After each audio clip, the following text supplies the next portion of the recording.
को मेरा सादर है। आज की सुबह कुछ भारी सी 5 राज्यों में चुनाव की तारीखों का ऐलान हो गया।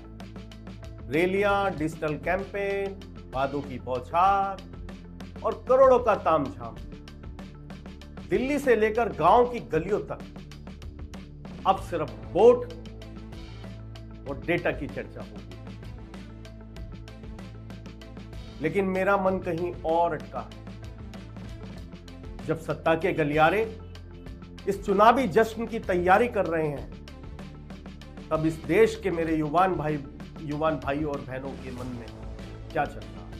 यहां पर मुझे विज्ञान भट्ट जी की 2 लाइनें याद आ रही हैं जो मैं कह रहा हूं।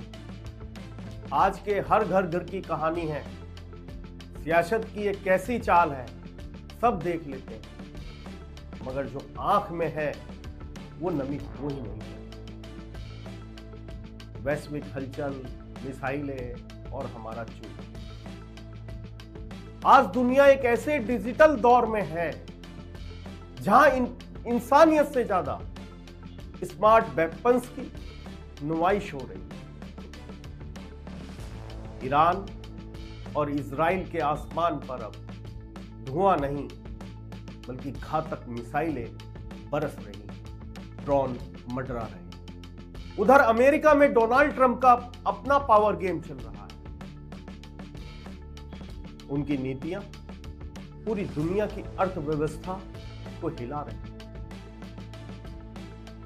लेकिन इन मिसाइलों की तपिश न्यूयॉर्क में नहीं, भारत के उस मध्यम वर्गीय के परिवार की रसोई तक पहुंच रही है, जहां महंगाई का बिल हर महीने एक नया धमाका करता है। और मेरे युवान भाई बहनों का संघर्ष, वो तो कहने का क्या। आज का हमारा युवान भाई बहन, युवा बहुत फ्रस्ट्रेटेड है। वे नौकरियां तो कर रहे हैं, लेकिन क्या वो सच में जी रहे हैं? यारों की ये चमक धमक, ये विज्ञापन और लाइफस्टाइल की चाहत उन्हें एक ऐसी अंधी दौड़ में ले आई है जहां सुकून कहीं पीछे छूट गया है। कड़वा सच तो यह है कि हमने उन्हें उनके सपनों को जीने का मौका ही नहीं दिया। हमने उन्हें सिर्फ पैसा कमाने की मशीन समझ लिया, इंसान नहीं। हमने उनके कंधों पर उम्मीदों का इतना बोझ लाद दिया कि वो अपनी पसंद की आजादी भूल ही गए। आज का नौजवान किसी ऑफिस की डेस्क पर बैठा हुआ सिर्फ काम नहीं कर रहा, वो घुट रहा है। 12-14 घंटे की शिफ्ट, ऊपर से टारगेट का वो कोड़ा, वो मशीन की तरह लॉग इन होता है और मशीन की तरह लॉग आउट हो जाता है। अगर आज हमारा युवा भटक रहा है, अगर वो हताशा में है, गलत रास्तों पर मुड़ रहा है, तो दोष उसका नहीं है। ये हमारी जिम्मेवारी है कि हम उन्हें सही राह दिखा दें। हमने उन्हें वो माहौल नहीं दिया जहां वे खिल सकते थे। हमने तो बस उन्हें एक ऐसी रेस में दौड़ा दिया जिसका कोई अंत नहीं है। आम आदमी के भीतर स्वाभिमान के वो बारीक तंतु और तार हैं जो रोज टूटते हैं। वो तार जब टूटता है, जब एक बहन अपनी पढ़ाई छोड़कर घर की जिम्मेदारियों के लिए किसी ऑफिस में अपमान सहती है, वो तंतु तब झंझनाता। जब एक भाई अपनी डिग्री को अलमारी में छिपाकर अपनी पहचान खो देता है, संविधान हमें सम्मान से जीने का हक देता है। लेकिन क्या वो मर्यादा आज की राजनीति में बची है? आज की सत्ता रसूख का खेल बन गई है, जहां आम आदमी के हितों को रैलियों की धूल में उड़ा दिया जाता है। वो जो महलों में बैठते हैं उन्हें क्या मालूम धूप में जलने वालों का घर कैसा होता है। ये तो तब होती है जब हम बच्चों को देखते हैं,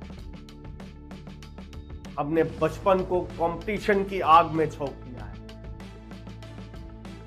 और जब यही बच्चा बड़ा होकर सड़कों पर निकलता है तो उसे मिलता है सिस्टम की बेरुखी, बेरोजगारी का वो देश, वो दंश, बेरोजगारी का वो दंश जो उसे डिप्रेशन में धकेल रहा है। अटल जी ने कहा था कि सरकारें आएंगी जाएंगी लेकिन ये देश रहना चाहिए, पर देश कैसा रहेगा जब देश की जवानी ही मन से हार जाएगी, तो वो देश कैसा होगा ये भी हमें सोचना होगा। जागने का वक्त, चुनाव आएंगे चले जाएंगे, ट्रंप की नीतियां बदलेंगी, सत्ता बदलेगी, लेकिन जो फ्रस्ट्रेशन और बेबसी हमारे समाज की रगों में दौड़ रही है उसका इलाज रैलियों के शोर में नहीं है। भारत तभी मजबूत बनेगा जब यहां का युवान भाई और युवा बहन मुस्कुराएंगे, जब उन्हें काम की जगह पर गुलाम नहीं बल्कि इंसान समझा जाएगा, जब संविधान सिर्फ कागजों में नहीं बल्कि हर गरीब के सम्मान में खड़ा होगा। ये एक आईना है, इसे देखिए और खुद से पूछिए, क्या हम वाकई तरक्की कर रहे हैं या हम सिर्फ अपनी बर्बादी का जश्न मना रहे हैं। यही सब कहता हुआ मैं अपनी बात को की ओर लेके जा रहा हूं। तो मेरा साथ, लेकिन मेरा दर्द है और ये हर एक उस आम आदमी का दर्द है जो इस दौर से गुजर रहा है। इस माहौल में आज हम लोग जी रहे हैं, जिस घुटन में आज हम जो जी रहे हैं, मैं बात करूं तो बच्चों से लेके और उस बुजुर्ग बड़ील तक हम किस फ्रस्ट्रेशन में जी रहे हैं। हर आदमी कितना बोझ उठा करके चल रहा है, हर आदमी अपने आप से जंग लड़ता हुआ जा रहा है, सब जंग लड़ रहे हैं, कोई आजाद नहीं, सब कहीं ना कहीं बहुत इतनी बुरी तरीके से जकड़े हुए हैं कि अब खुलने की कोशिश भी कर रहे हैं तो खुल नहीं पा।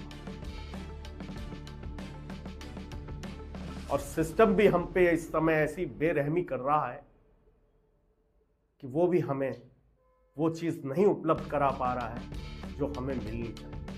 संविधान की बात, यही सब कहता हुआ मैं मेरी वाणी को विराम दे रहा हूं। आपको लगे कि मैंने कुछ कहा है तो ये सब आपका हुआ, क्योंकि विचार यात्रा करते हैं। अगर मैंने कहे और आपको अच्छे लगे तो वो विचार आपके हो गए।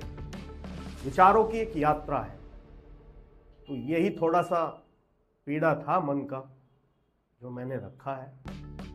और मैं चाहता हूं मेरे युवान भाई बहनों से मैं प्रार्थना करूं कि वो बिल्कुल भी हताश ना हो, फ्रस्ट्रेशन में ना जाएं, जीवन में संघर्ष को ही अपना लक्ष्य बनाएं, क्योंकि जब तक संघर्ष नहीं होगा लाइफ में तब तक आप उसको जो अचीव करना चाहते हो, जो अचीवमेंट आप करना चाहते हो, उसका मजा नहीं होगा। सफर है, करना पड़ेगा और होना चाहिए। मेरा यही कहना है मेरे सारे युवान भाई बहनों से, भगवान ने हमें सबको सब कुछ बना करके भेज दिया है, अब हमें चलना है और एक सफर करना है, अपनी मंजिल को तलाशना है। मंजिल सबकी है और उस पर पहुंचना है। यही सब कहता हुआ मैं आप सबको से आज्ञा चाहता हूं और आगे फिर कभी आपके साथ फिर रूबरू होऊंगा। इस बात की भी बात कर रहा हूं। आप सभी को मेरा स्वागत है।